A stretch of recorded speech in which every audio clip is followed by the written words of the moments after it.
right. Good morning, everybody. Today is Tuesday, July 11th, 2017.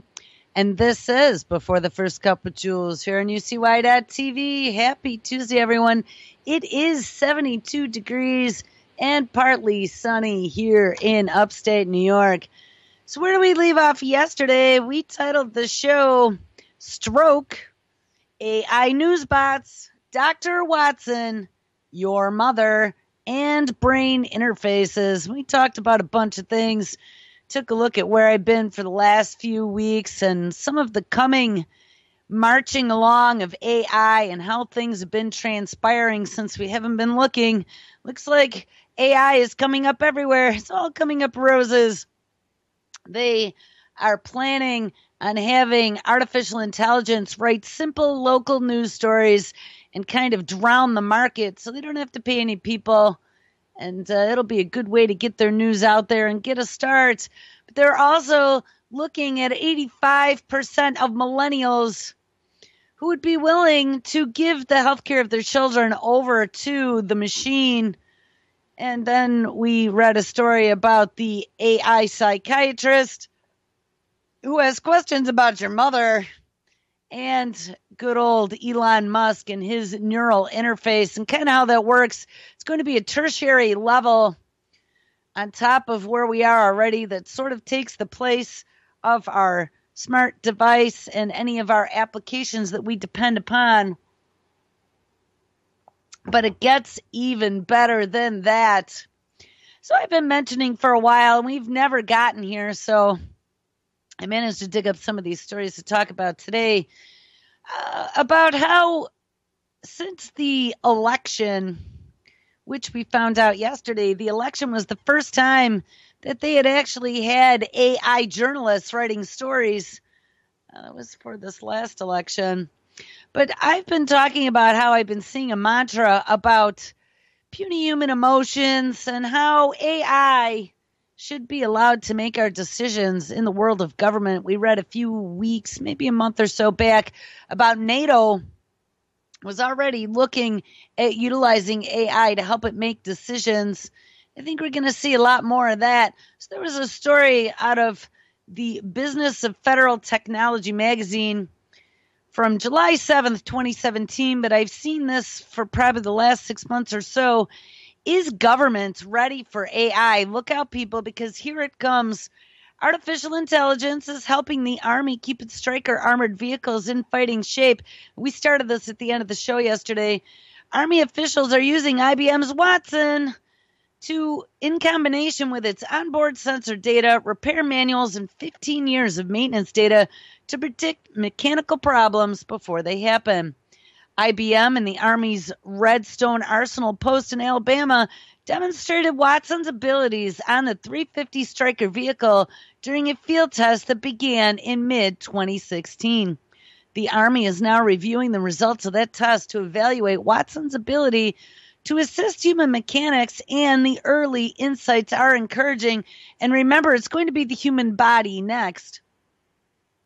The Watson AI enabled the pilot program's leaders to create the equivalent of personalized medicine for each of the vehicles tested, said Sam Gordy, general manager of IBM's U.S. Federal. Watson wasn't able to tell mechanics that, quote, you need to replace this part now because if you don't, it's going to break when this vehicle is out on patrol, he added.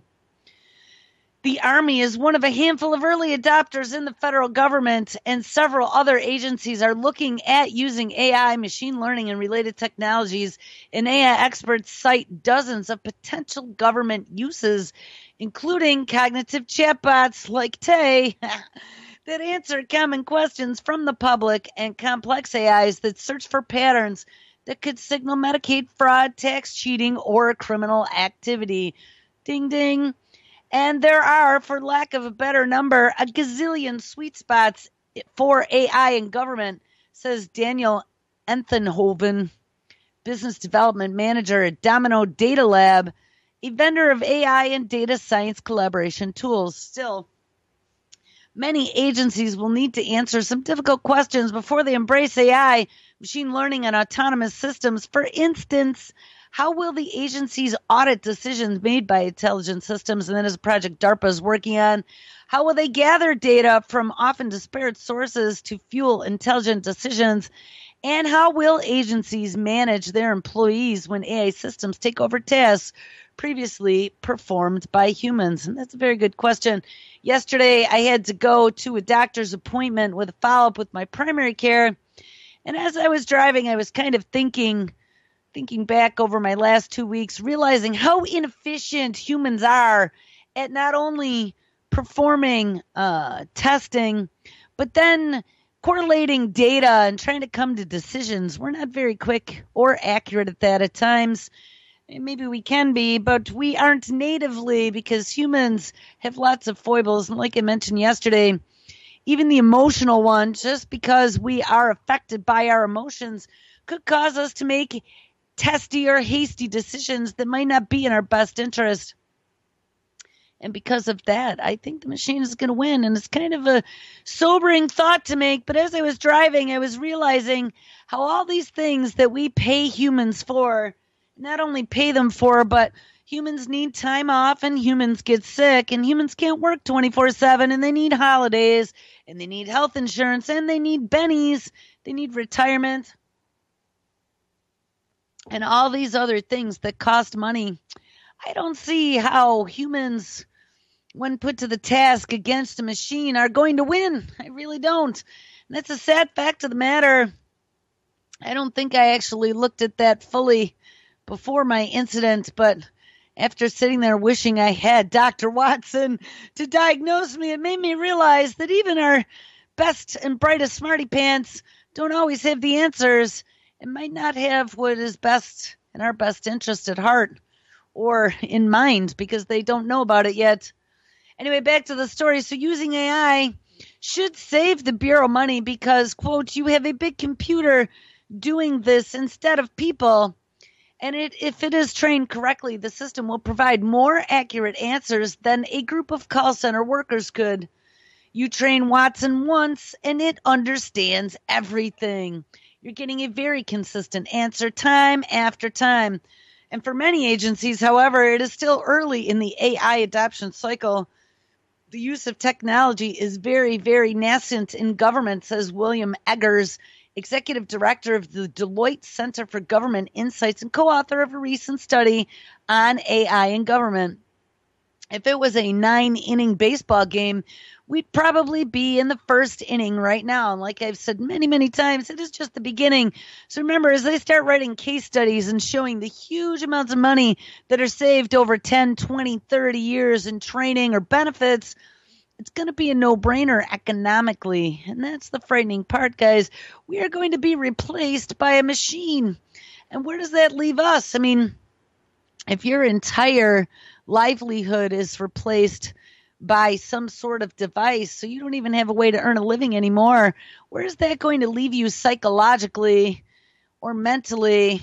Where is that going to leave you from a health perspective if you feel that you don't really have a purpose anymore, or what you've spent your lifelong study, learning, and understanding no longer is relevant because there's somebody who is much more intelligent and efficient than you?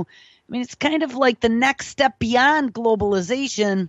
Globalization brought a lot of those fears. And then automation. But this has gone beyond automation. This is the big, super pulsating brain that'll be able to outdo every smart person on the planet as far as being accurate and being efficient. I don't see really where this ends, except in the 21st century war with artificial intelligence and who could build them bigger, faster, and stronger and smarter. Anyway, they added that over the next couple of years, agencies can expect to see AI-like functionality being incorporated into the software products that are marketed to them. The first step for many civilian agencies appears to be AI as a chatbot or a telephone agent. Daniel Castandro, Vice President of Information Technology and Innovation Foundation, said intelligent agents should be able to answer about 90% of the questions agencies receive, and people asking those questions aren't likely to miss having a human response or some snotty telephone agent or people who accidentally hang up on you, whoops, after you sat on hold for 25 minutes. It is not like people are expecting to know their IRS agents when they call them up with a question, or the phone company or anyone else that you have difficulty getting in touch with who gives you a pain in the neck. The General Services Administration Emerging Citizen Technology Program, it's got to be in Europe, because we don't have one of those here, launched an open source pilot project in April to help federal agencies make their information available to intelligent personal assistants such as Amazon's Alexa, Google's Assistant, and Microsoft's Cortana. More than 24 agencies, including the Departments of Energy, Homeland Security, and Transportation, are participating. And many vendors and other technology experts see huge opportunities for AI inside and outside the government. Back in June, an IDC study sponsored by Salesforce.com predicted that AI adoption will ramp up quickly in the next 4 years. AI-powered customer relationship management activities will add $1.1 trillion to business revenue and create more than 800,000 jobs from 2017 to 2021, states the study. I'd be interested to see where those jobs would be. In the federal government, using AI to automate tasks now performed by employees would save at least 96.7 million working hours a year. Yes, that humans don't have to work. You get a permanent vacation. A cost savings of $3.3 billion, according to the Deloitte study. And based on the high end of the Deloitte estimates, AI adoption could save as many as 1.2 billion working hours. And that would be $41 billion every single year.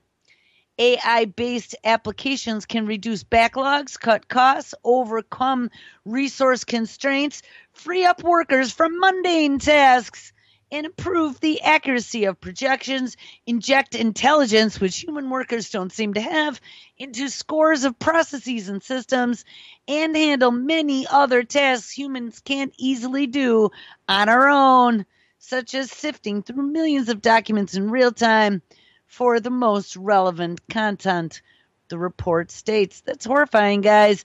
I mean, we are just too puny and too lazy and not as efficient as the machine, and it's going to be our undoing. AI versus the workforce. Although some, like Joel, might fear a robot takeover, Eggers says federal workers should not worry about their jobs in the near term. Of course you shouldn't. Shh, go back to sleep. Although there is likely to be pressure from lawmakers to use AI to reduce the government's headcount, agencies should look at AI as a way to supplement employees' work and allow them to focus on more creative and difficult tasks, he added. Because humans are so damn creative, especially in the government. I think that was supposed to be a joke. Hold on, let's get to page 2. Page 2 isn't clicking. Oh, please don't do this. Page 2 isn't clicking. Oh, here it goes. Click. Yeah, I don't see how. Let's let the government workers who make way too much money and benefits for the average bear in a lot of cases. Let's let them focus on creative tasks and not get rid of the big bloated system where nobody can make decisions. Let's just put a big pulsating brain in charge. Well, I'm going to be singing in a minute. Oh, come on. This actually is the one thing that makes me not want to do a show, is all the persistent computer issues on a daily basis that come out of nowhere. Click a button and go into forever hold. Makes my blood pressure go up. The goal is to ask, how do we automate the menial, the dull, the repetitive tasks so you can free up labor to do more important things? There are always going to be more things for government to do than we have resources for. So agencies should think of AI as its new digital labor force so we can make better decisions, so we can make faster decisions, so we can serve citizens better on a platter, he added. No, I added that. Then you can look at getting a lot of value out of this as opposed to doing it in a kind of random way. So that would explain Obama's famous last words where he held that AI conference at Penn U, or maybe it was Carnegie Mellon, and kind of laughed and said, "Oh, the future is an AI." Ha ha ha ha ha. As he left like the penguin out of office.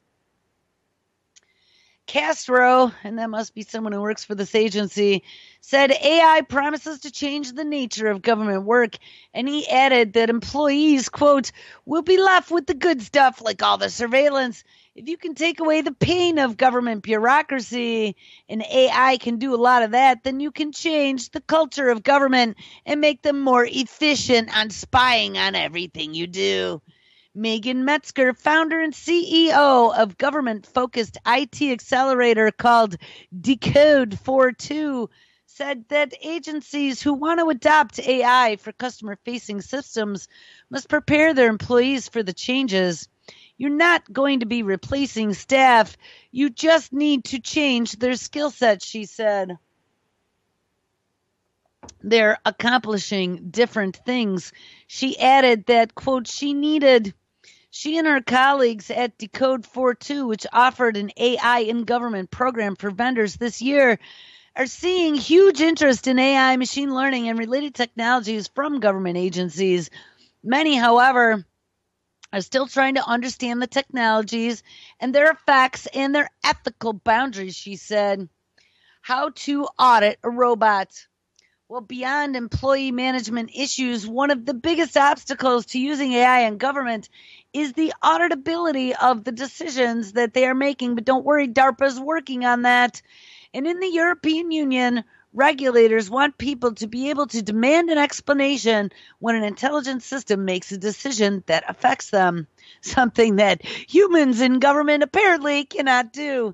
The vision of that right to an explanation might be included in the EU's General Data Protection Regulation that is due in 2018. So we're just going to sign the entire world off to be run by intelligent systems. How horrifying of a vision of the future is that, guys? We're just too freaking lazy as a species, or incapable to do it ourselves. And because we can't get over our fighting or our prejudices between each other, and we all just can't get along, we're just going to give it all up to the machine. I mean, I don't think as a planet, if we do that, I don't think we have a right to survive. Do you?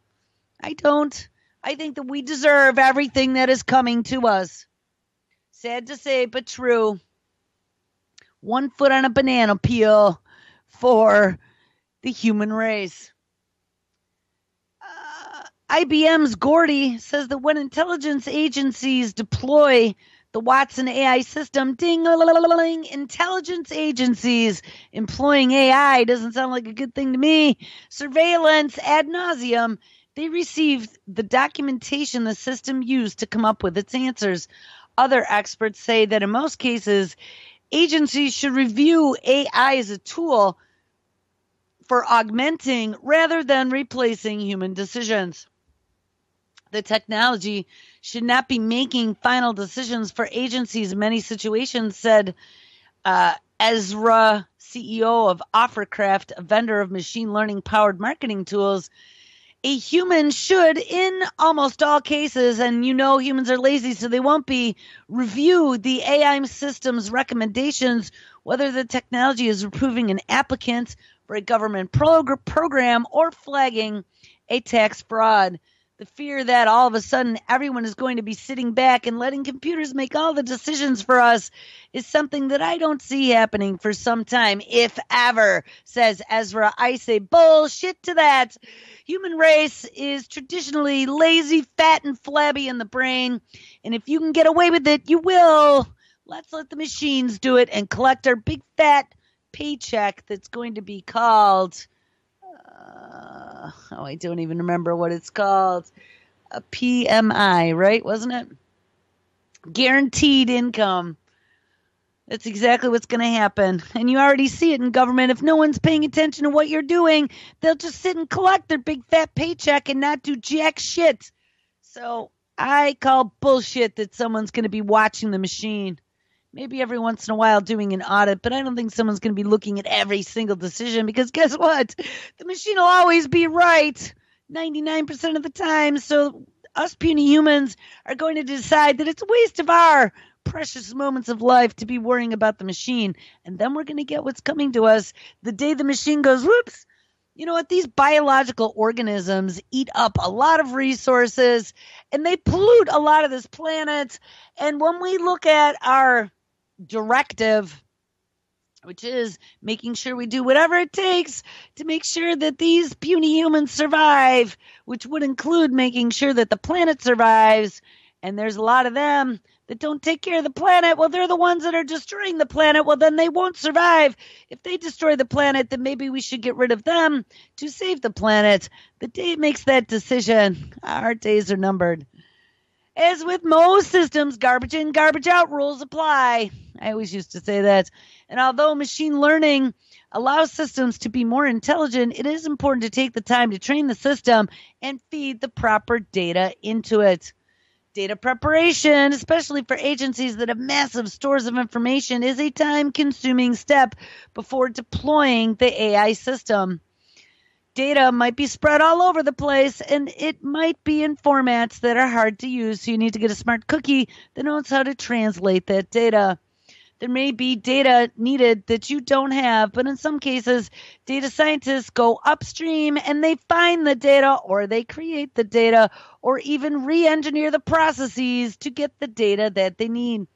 Agencies need good data scientists. That was what my job always was. I actually had that title once, data scientist, who would work with the team to understand how they can get the data they need to fulfill the objective. After the team collects the data, it will need to be cleaned up and normalized. And a big part of the data preparation often involves dealing with duplication, he added. You got to be really anally retentive and detail-oriented to be looking at large amounts of data like that and cleaning it up by hand. And if you have hundreds of analysts spread across multiple locations and they're all working in the same problem area, you can bet that many are looking at the same data sets and doing the same cleaning. It is all about the database.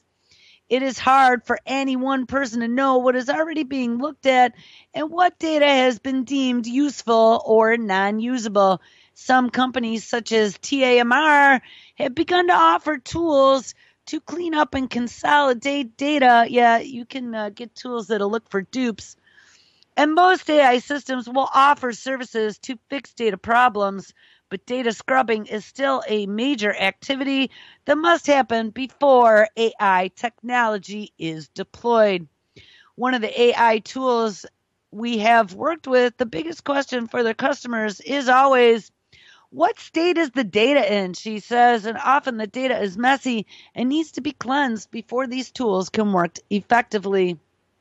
The way the federal government categorizes its spending data is another example of problem agencies face, says Peter Vichnicki, a data scientist at Deloitte Center for Government Insights. Money spent on contracts is stored in one format, while money spent on grants is stored in another. He said, adding that agencies have been making progress on standardizing their approach to spending data. A job I had about 20 years ago was in the data standards department, and that was to kick off the very first e-commerce website that ever existed. And data standards are very important because if you're going to roll that out across an industry, you got to have some standards, and everyone has to kind of stick to the same thing or have the same ways of measuring apples to oranges. Otherwise, it doesn't make any sense, and you can't provide a dashboard, which is the end result, dumb and user-friendly with pretty colors, so you can make quick, snap-second decisions accurately. It seems like a no-brainer that citizens should be able to see where and how their tax dollars are being spent, but legacy IT systems make this more challenging. Still, many AI experts believe that the widespread use of technology in government is inevitable. I'm telling you, it's coming. And Metzger is among those who recommend that agencies start educating themselves now, because there are real problems that can be solved with AI today. Don't think of it as we're adopting artificial intelligence. Just think of it as you would any other IT modernization effort, of which I've been through many. It's going to happen, so you just need to figure out how to embrace the machine. And that's about it, people. That's about it, and that's where we sit. And everything is so inefficient. I mean, I'll tell you, having to be back in the machine and making appointments and making phone calls and dealing with these offices of agencies that I've done very well not to have to deal with for many years now, I have to tell you, it's beyond frustrating. People are beyond frustrating, and there are lots of people that shouldn't have the jobs that they have because they don't know how to do them and don't care that they are doing them. They're just sitting there collecting a paycheck without putting the time and effort required to service the end user who is actually paying your salary. And I often think, a computer could do this better. Actually, I think that might be my next snotty response to a call center. Oh, I bet you're lucky that they're bringing in AI to do your job soon. 6 ways. This is out of GCN.com, which is a technical publication, not the GCN. I don't remember what this stands for, but I've read out of this publication before. 6 ways AI can improve how government works right now. Oh, you hear it in the background. AI in government. AI in government. It's coming. I think this is what the whole Trump election was all about. Well, that's why they let it happen. AI augmented government using cognitive technologies to redesign public sector work is a report by the Deloitte Center for Government Insights that explores how governments can use artificial intelligence to become more efficient. At minimum, AI could save 96.7 million federal hours every year, which would mean potential savings of $3.3 billion, says Deloitte. And imagine what happens when they start giving these numbers to for-profit companies, how many jobs will be lost. And we are going to find ourselves with a big bloat of useless eaters that aren't earning their keep, that will be guinea pigs for the free medical establishment that is about to be coming. In the future, we have all these companies that want to be able to do testing on humans, which is unethical. So let's just make it free and make everyone who signs up for the free health care eligible for some of this newfangled medicine. As part of signing up, we will be able to take whatever measures required necessary to save your life and limb. And that would include these new clinical trials that are available there. I don't know. I'm not against technology, guys. I've always been about technology, but what I am against is technology usurping every bit of our former lives where we used to have privacy and we used to be able to make our own decisions utilizing our brains. Not that they were always good decisions because we had to learn from our mistakes, but they were our decisions just the same. But here we are, all these smarty pants creating this other life form that will be smarter and stronger and better than us in every way, shape, and form. That will be able to make better decisions, that will be able to run businesses and make a tidy profit for those who are in charge. And it's not just going to be in this country. We already have this technology war going on. China has outdone us. They are outdoing us in many different things, and now they're going to outdo us in AI. This is out of the New York Times, May 27th, 2017. Is China outsmarting America in AI? Soren Schwartzberger finished his postdoctorate research on autonomous robots in Germany and seems set to go to Europe or to the United States where AI was pioneered and established, but instead, he went to China. You couldn't have started a lab like mine elsewhere, says Schwertfeger. The balance of power and technology is shifting, and China, which for years watched enviously as the West invented the software and the chips powering today's digital age, has become a major player in artificial intelligence, what some think may be the most important technology of the future. Experts widely believe that China is only a step behind the United States, and I'd say, if only that, we found out that the fastest supercomputer, I believe, again, has gained the foothold in China. We thought we were smarty pants with the State Department blocking Intel processors from going to Beidou for one of their AI supercomputing projects. Well, guess what? They found a way around it. China's ambitions mingle the most far out sci-fi ideas with the needs of an authoritarian state. Philip K. Dick meets George Orwell. Uh-oh. And there are plans to use it to predict crimes, lend money, and track people on the country's ubiquitously closed-circuit cameras, alleviate traffic jams, and create self-guided missiles, as well as censor the internet. All of our worst nightmares come true in China, and they are leading us. This isn't going to turn out well. Beijing is backed by its artificial intelligence push with vast sums of money. Having already spent billions on research programs, China is readying a new multi-billion-dollar initiative to fund moonshot projects like the Chinese DARPA, startups, and academic research, all with the aim of growing China's AI capabilities, according to two professors who consulted with the government on the plan. China's private companies are pushing deeply into the field as well, though the line between the government and private business in China sometimes blurs, like with Beidou. Beidou is often called the Google of China, and a pioneer in artificial intelligence-related fields like speech recognition.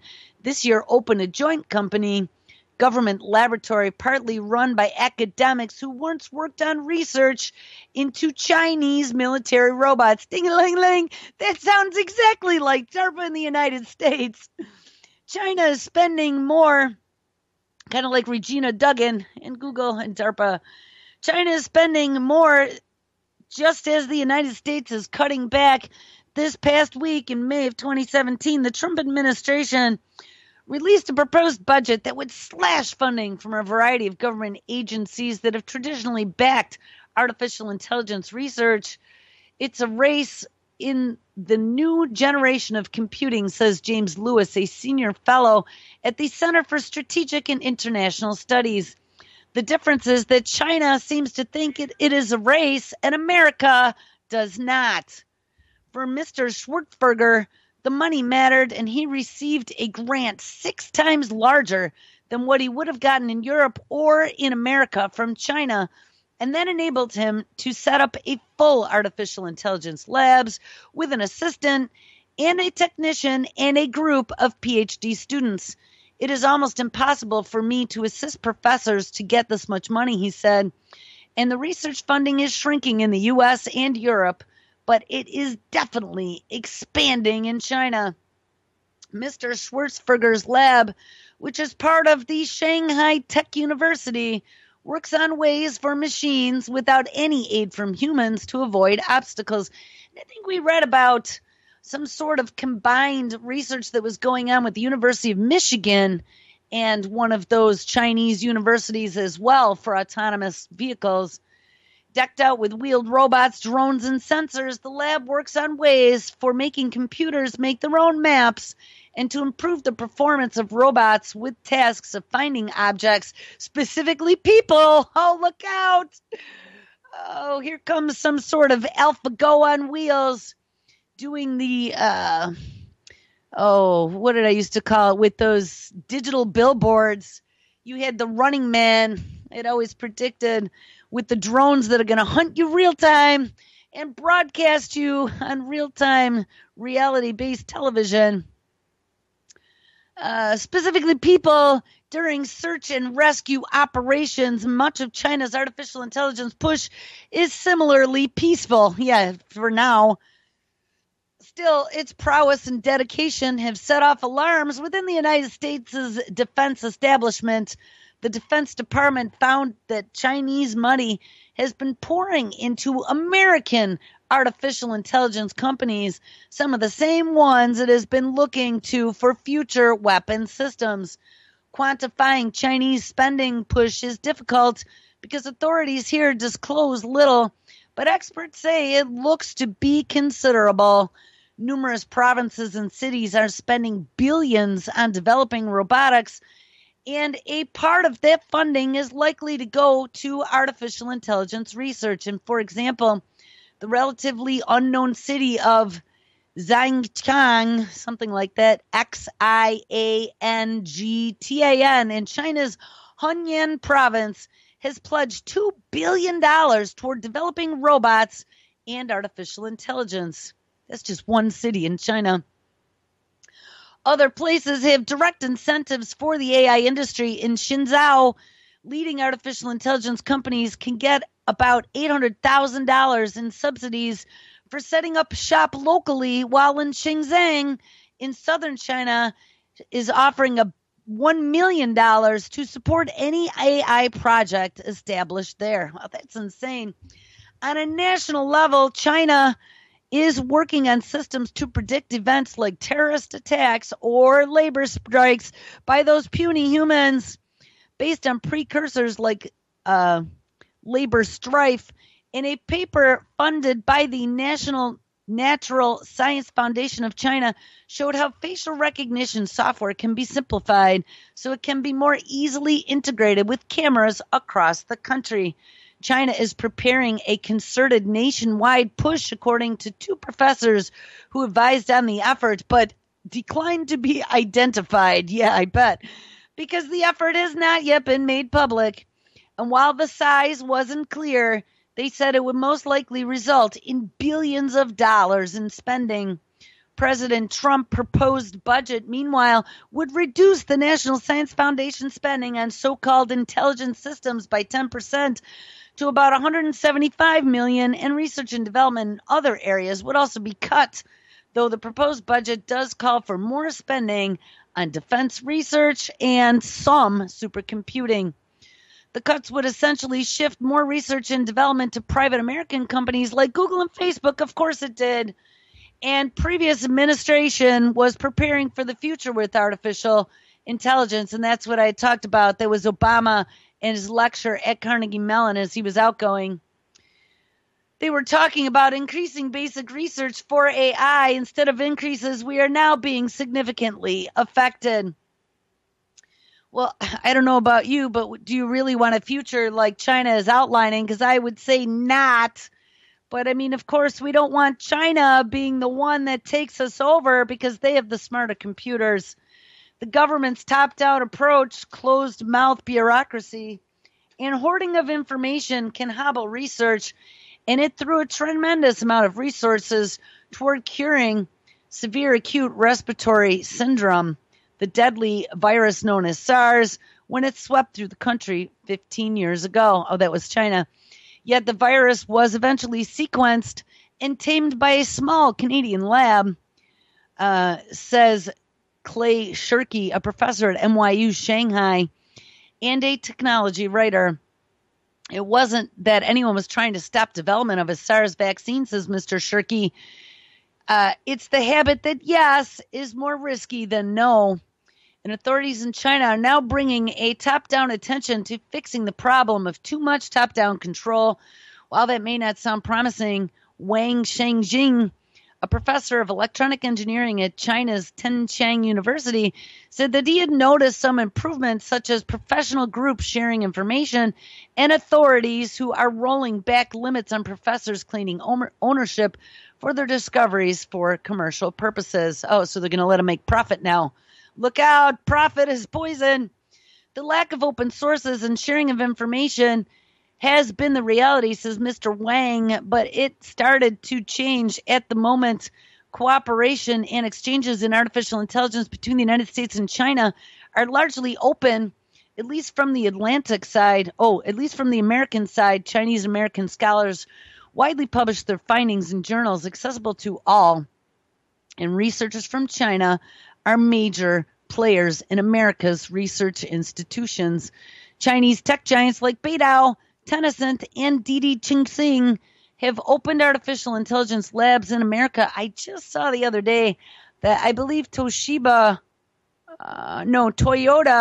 opened some new big AI center down in Texas. They opened that $1 billion one up in like Northern California or Oregon or Washington. It was like $1 billion. But now I just saw they opened a big one down in Texas as well.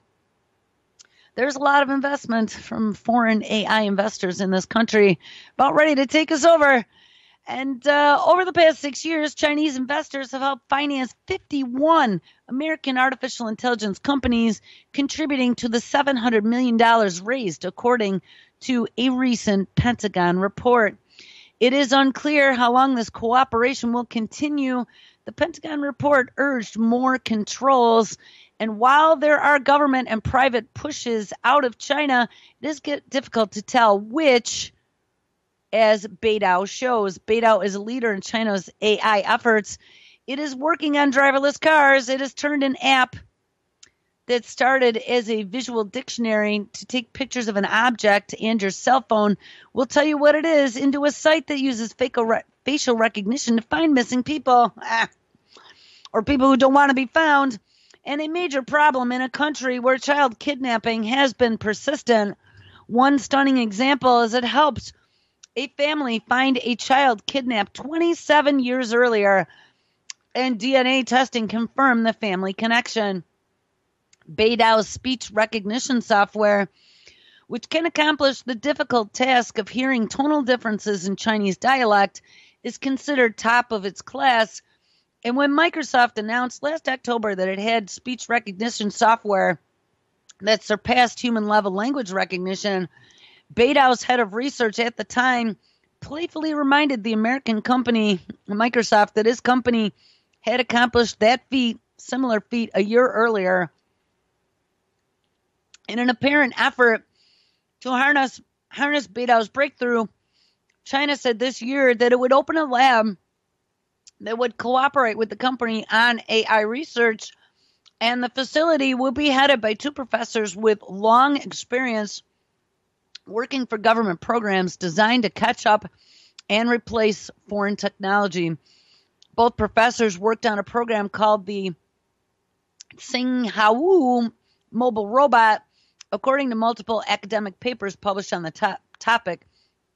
Research behind the robot, which was awarded, which in one award is described as a, quote, military use intelligent ground robot, was sponsored by funding to improve Chinese military capabilities.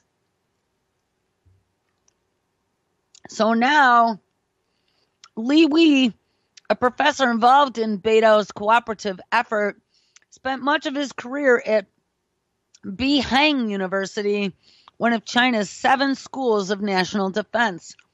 A company spokesman said Beidou develops products and services that improve people's lives, and through its partnership with AI research community, Beidou aims to make complicated worlds simpler through technology. Yeah, that sounds like Google is not evil. Still, there are advantages in China's developing cutting-edge AI on its own. National efforts are aided by access to enormous amounts of data held by Chinese companies and universities, and a large number of Chinese engineers are being trained on either side of the Pacific from government backing. Driving that attention is a breakthrough from an American company, namely banned in China, and that would be Google. In March of 2016, a Google artificial intelligence system, AlphaGo, beat a South Korean player at the complicated strategy game named Go, which originated in China. This past week, AlphaGo beat the best player in the world for a second time. And the Google event changed the tenor of government discussions about funding, according to several Chinese professors. After AlphaGo came out and had such a big impact on the industry, the content of the Chinese government discussions got much wider and more concrete, like, oh, we better hop on the bandwagon. And for all the government support, advances in the field could ultimately backfire, says Mr. Shirky. Artificial intelligence may help China better censor the internet, a task that often blocks Chinese researchers from finding vital information. At the same time, better AI could make it easier for Chinese readers to translate articles and other information. The fact is, Mr. Shirky said, unlike automobile engineering, artificial intelligence will lead to surprises, and that will make the world considerably less predictable. Remember, we covered a story maybe 6 months ago about AI will not always behave, and that's a problem. And that has never been Beijing's favorite characteristic because it's less than predictable.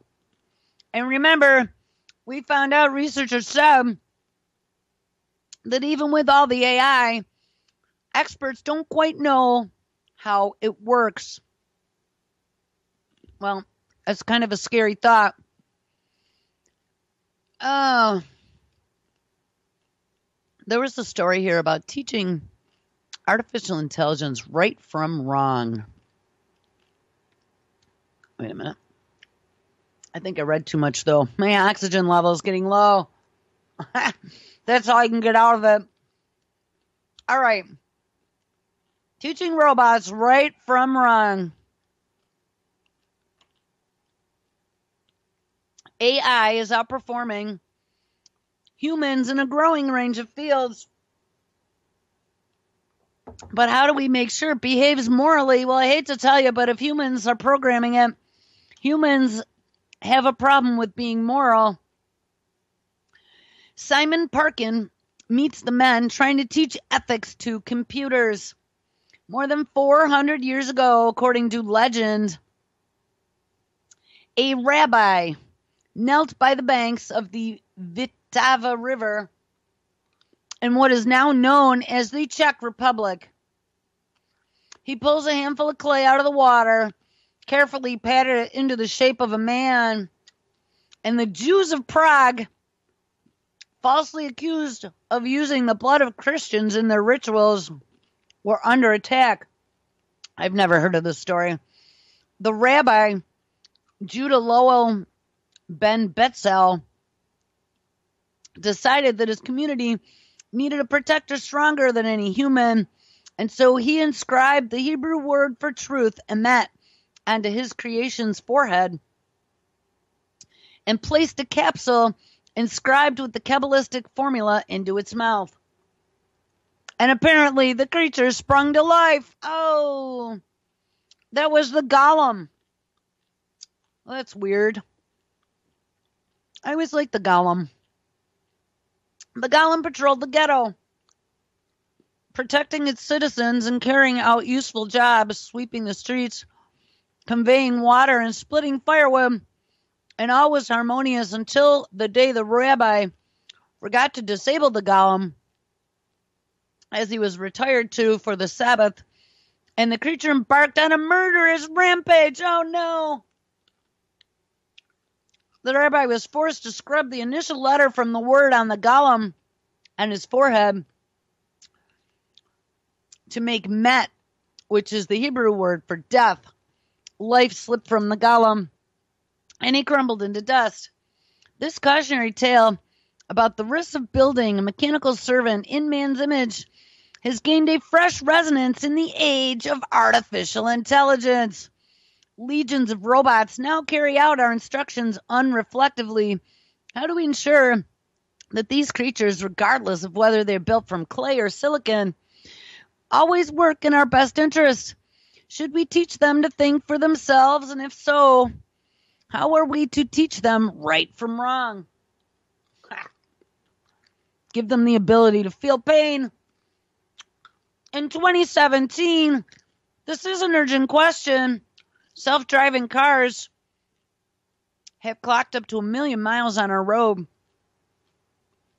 while making autonomous decisions that might affect the safety of other human road users. Roboticists in Japan, Europe, and the United States are developing service robots to provide care for Nana and the disabled. And one such robot carer, which was launched in 2015 and dubbed Robear, it sports the face of a polar bear cub, is strong enough to lift a frail patient from their bed. But if it can do that, it also, double-edged sword, conceivably can crush them. Since 2000, the U.S. Army has deployed thousands of robots equipped with machine guns. Oh, and that's nice to know. Each one able to locate targets, probably using facial recognition, and aim at them without the need for human involvement. And they are not, however, permitted to pull the trigger unsupervised. Public figures have also stoked the sense of dread surrounding the idea of autonomous machines. Elon Musk claimed that artificial intelligence is a greater existential threat to humanity, and I would agree with that. Last summer, the White House commissioned 4 workshops for experts to discuss the moral dimensions of robotics. And as Rosalind Picard,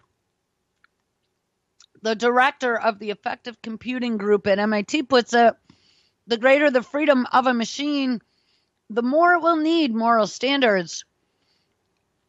In a futuristic office complex on the meandering Vltava River, near where the rabbi sculpted his golem, an orderly bank of computers hums. Oh, so there's a computer complex sitting there. They make for unlikely teachers, but they are as dedicated as any human to the noble task of education. Their students don't sit in front of each computer screen, but rather on their hard drives, it is a virtual school which goes by the name of Good AI, and it specializes in educating artificial intelligences, teaching AI to think, reason, and act. Good AI's overreaching vision is to train artificial intelligence in the art of ethics. This does not mean pre-programming AI to follow a prescribed set of rules where we tell them what to do or what not to do in every situation, says Marek Rosa, a successful Slavic video game designer and Good AI's founder, who has invested $10 million in the company, but rather the idea is to train them to apply their knowledge to situations they have never previously encountered. Well, that's quite interesting.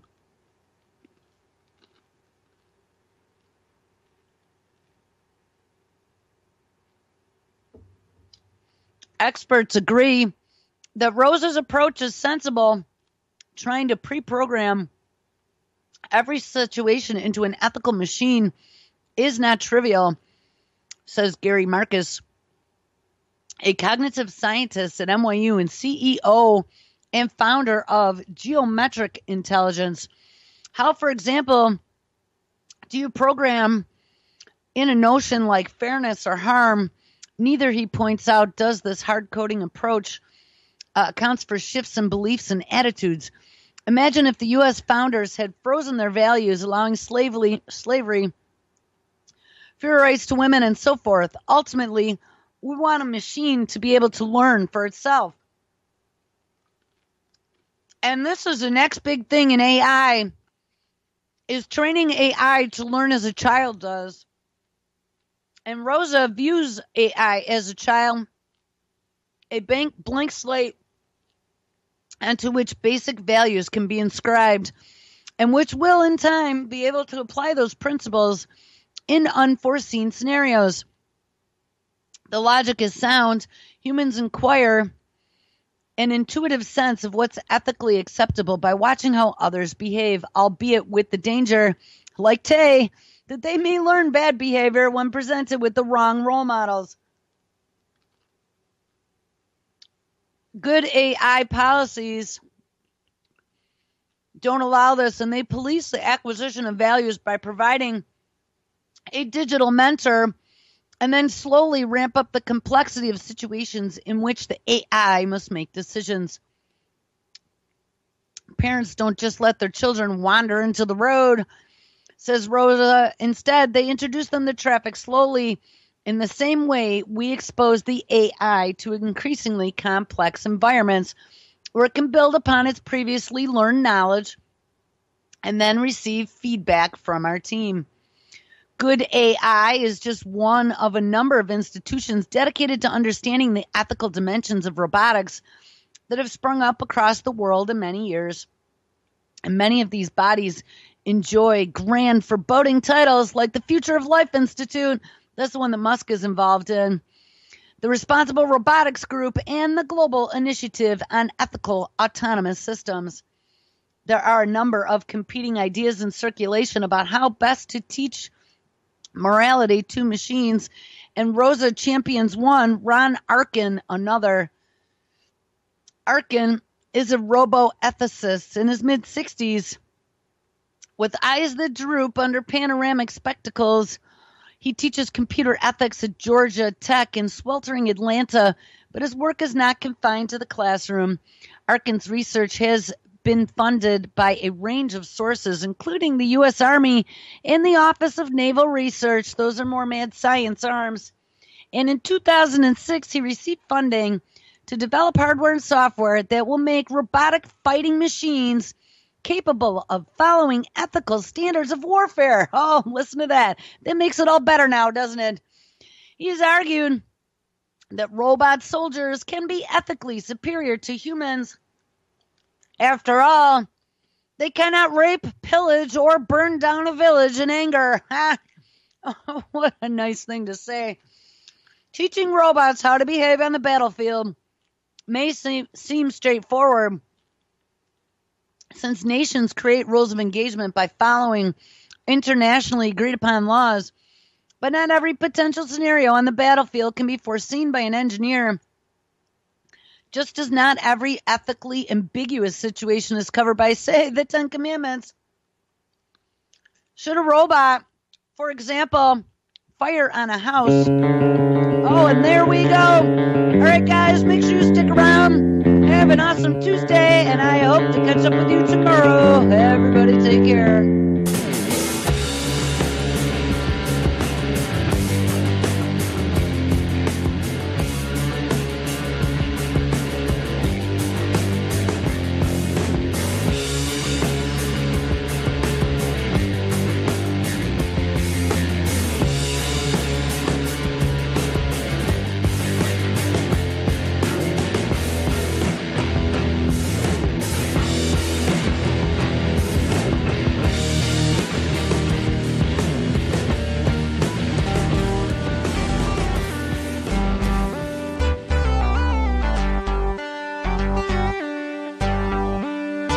This is Ozzy Skateboard.